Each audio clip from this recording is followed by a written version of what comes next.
Hello everyone, welcome to the Differential podcast. I'm Dr. Assem Al Refaei, and today we are dissecting the bleeding patient, a high-yield must-know topic for Step 2C care or any other clinical exam. We will review some physiology, primary, secondary hemostasis, and multiple platelet and coagulation disorders, along with other not classically deemed as platelet and coagulation disorders, but ones that could present with bleeding. And we will mention tricks that show up on exams along the way. So let's get started.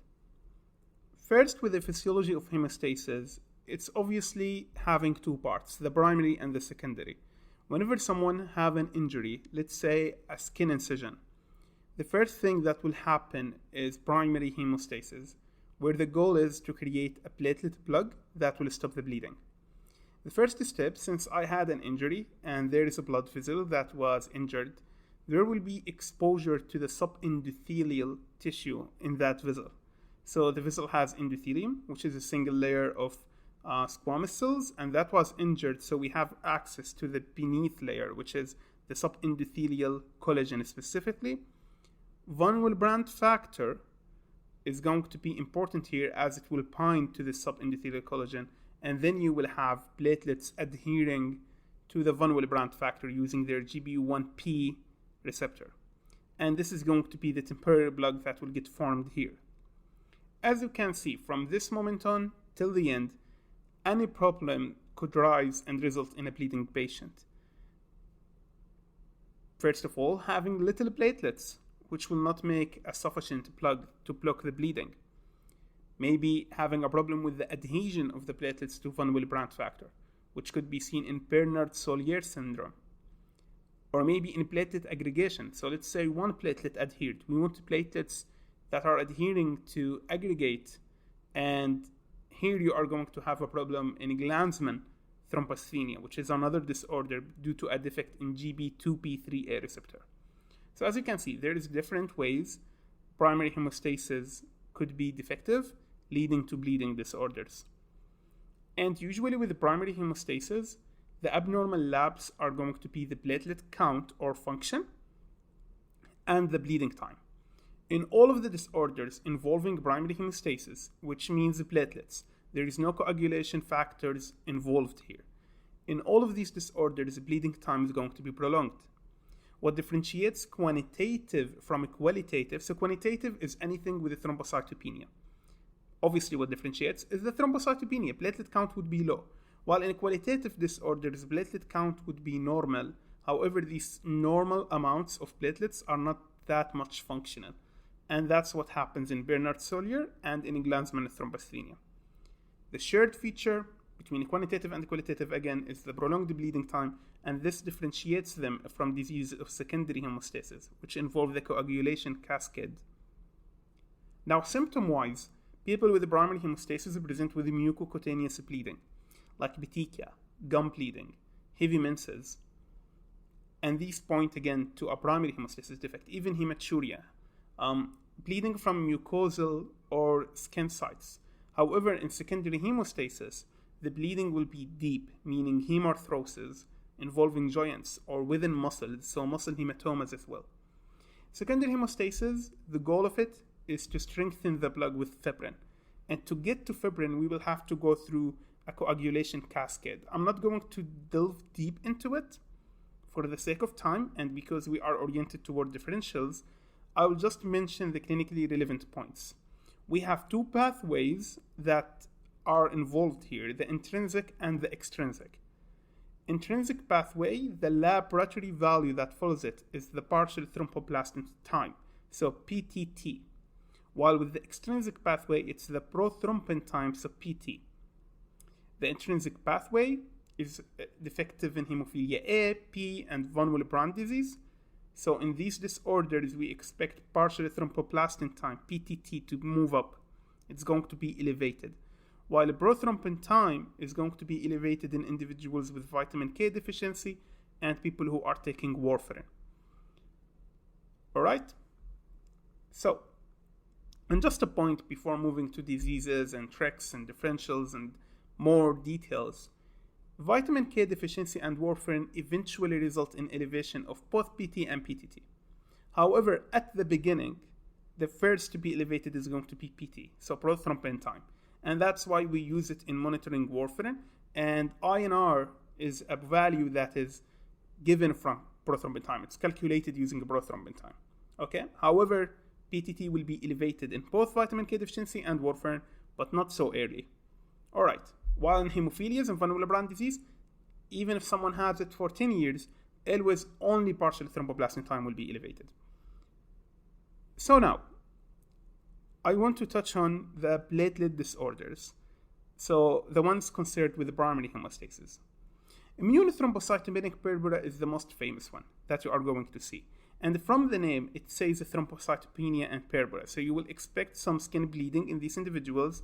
And since it's a platelet disorder, you have the mucocutaneous. So they could bleed from their mouth, they could have nosebleeds, it could be heavy menstruation, all of these conditions. And this is not a genetic condition, it's an acquired one. And usually it happens after viral infection in children and also in adults. So usually it's preceded by an infection and then someone's developed immune thrombocytopenic purpura. It could also happen in individuals with autoimmune diseases. Like people with SLE, they are predisposed to autoimmune cytopenias, whether it's immune thrombocytopenic purpura or autoimmune hemolytic anemia. Now, what would you expect in the labs? Clinically, mucocutaneous bleeding, lab-wise, thrombocytopenia with normal PT and BTT. So coagulation is not involved. Bleeding time, it would be prolonged because this is a platelet disorder. Okay? How I tell that this is ITP and it's not Bernard-Soulier or Glanzmann or von Willebrand disease, which are other diseases that involve platelets, the low platelet count. Okay? Because in Bernard-Soulier, in Glanzmann, and in von Willebrand, platelet count would be normal, while in ITP it will be low. Now, what other diseases cause low platelets?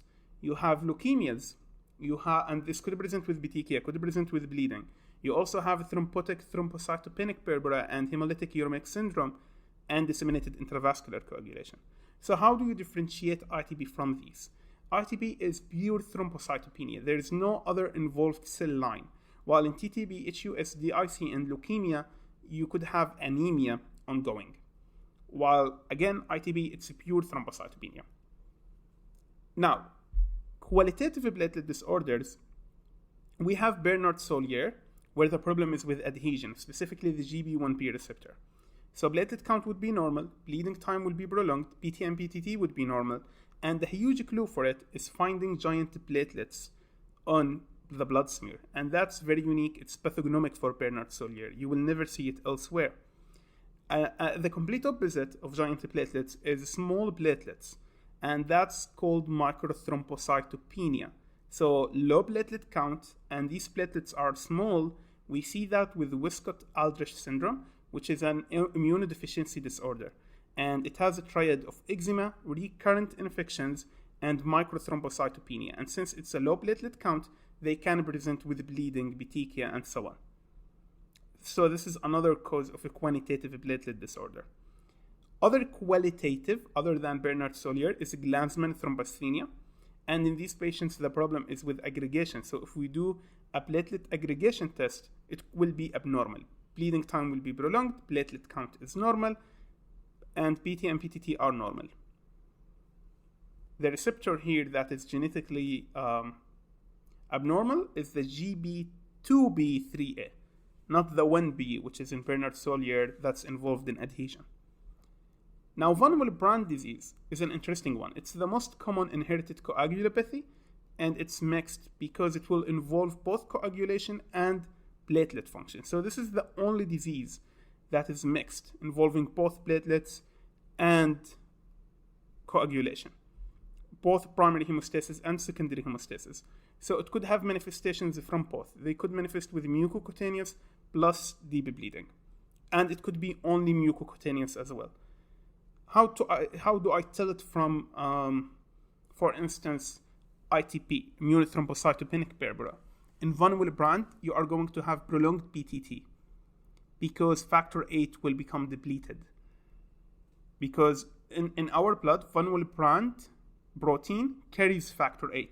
So once you have a defective or low count of von Willebrand factor VIII will become depleted. So And also, as we have mentioned initially in the physiology, von Willebrand protein is what binds to subendothelial collagen. So it's not binding, so platelets are not functioning well, and also you are having a deficiency of factor 8, which is a clotting factor. That's why it's mixed. That's why it could present with symptoms of both primary and secondary hemostasis disorders. Platelet count is usually normal. It could be low, but it's usually normal, and PTT is going to be prolonged. So if you see prolonged PTT with mucocutaneous bleeding, this is von Willebrand disease. You will never see it elsewhere. And again, it's the most common coagulopathy, so you need to have a low threshold of a clinical suspicion for it. So once you see a 15-year-old girl with heavy menstruation and her platelet count is normal, you have to think of von Willebrand disease. So these are the quantitative and the qualitative platelet disorders. A subsection of a quantitative platelet disorders that is a huge area of its own are microangiopathic hemolytic anemias. And from their name, microangiopathic hemolytic anemias do have anemia. So never mix them with immunothrombocytopenic purpura. Your patient will have hemolysis. They are going to have anemia, elevated LDH, low haptoglobin.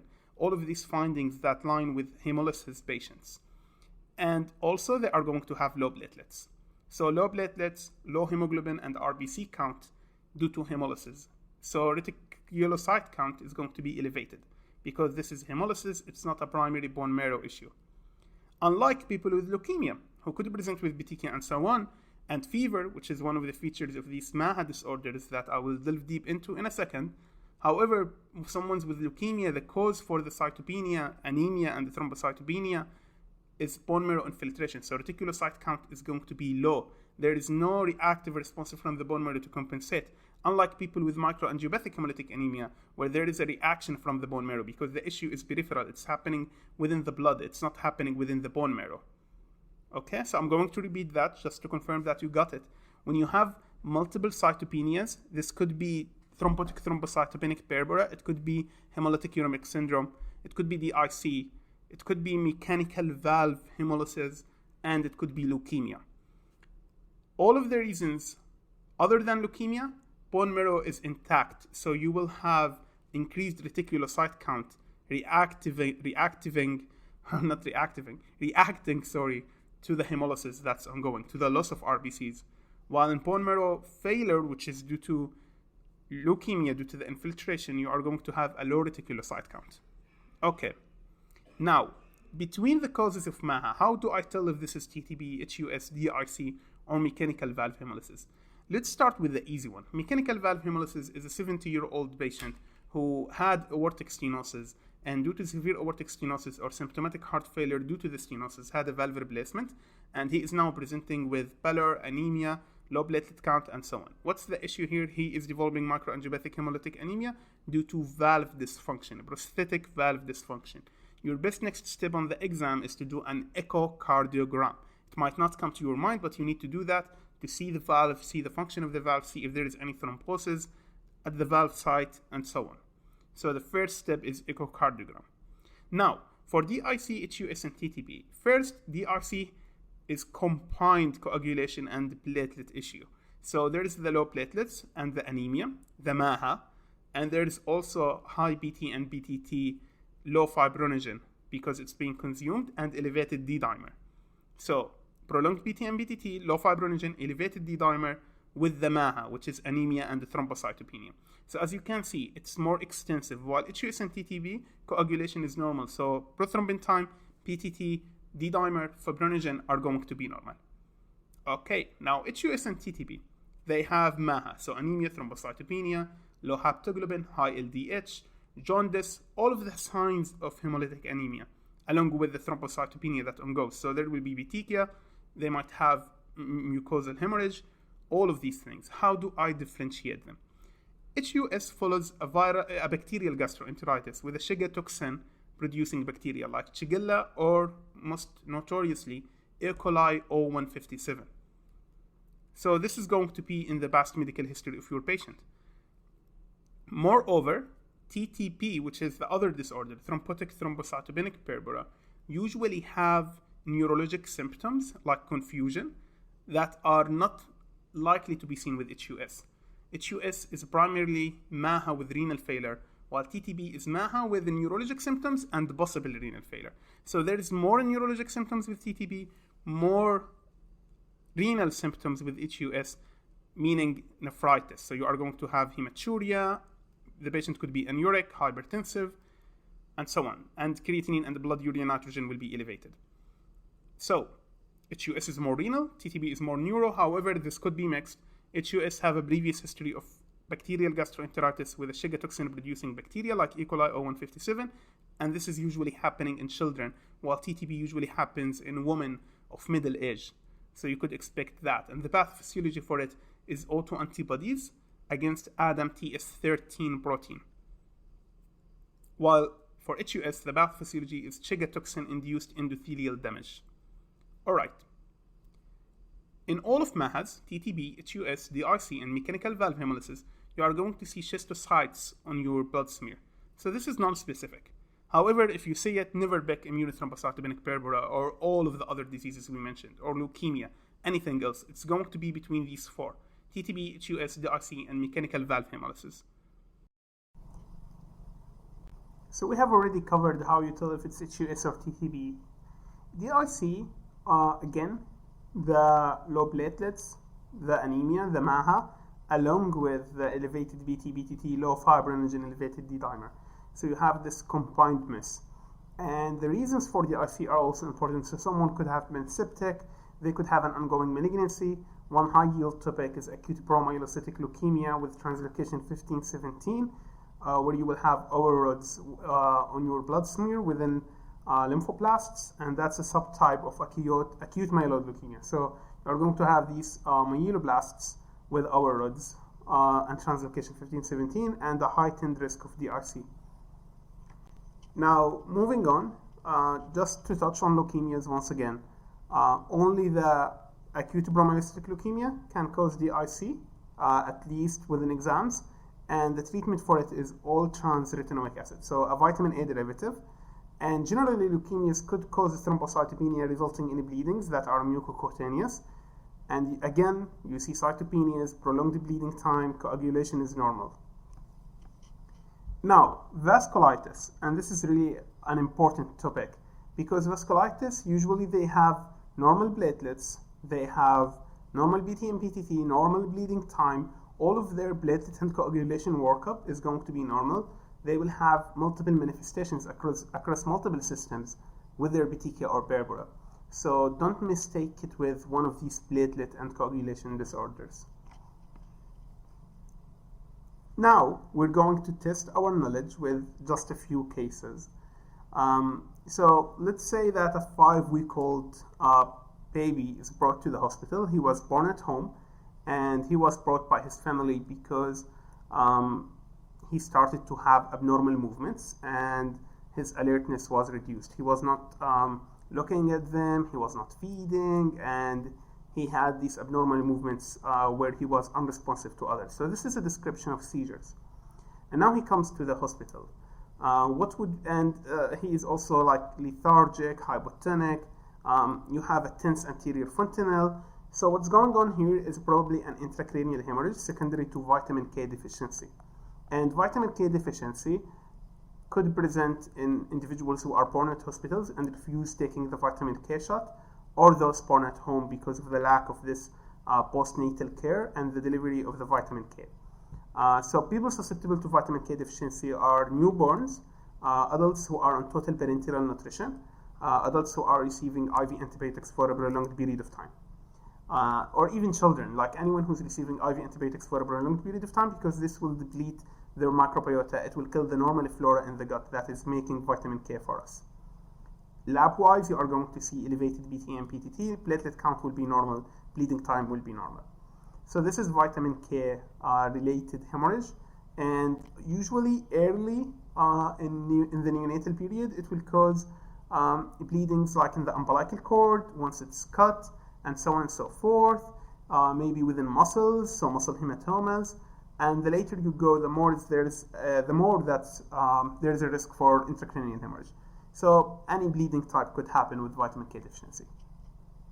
Now let's say a 65-year-old man with aortic stenosis who had a valve replacement a few months ago, presents to you and he have a mechanical murmur, which is expected for someone who replaced his valve, and he has pallor and tiredness.